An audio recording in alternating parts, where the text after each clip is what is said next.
భూమిపై పాపం పెరుగుతుందో, ధర్మానికి కీడు జరుగుతుందో, అప్పుడు నేను ఈ భూమిపైకి వస్తాను. ఇది మీ అందరికీ తెలుసు.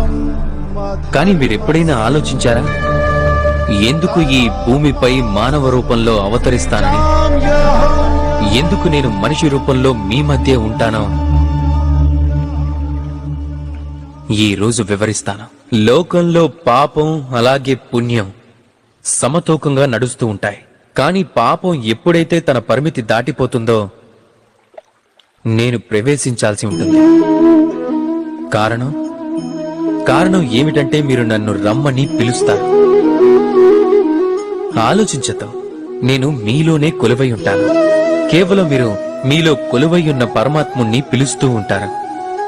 అందుకే నేను రావాల్సి ఉంటుంది మీకు నిజం తెలపటానికి. సర్వశక్తులు మీలోనే దాగున్నాయని.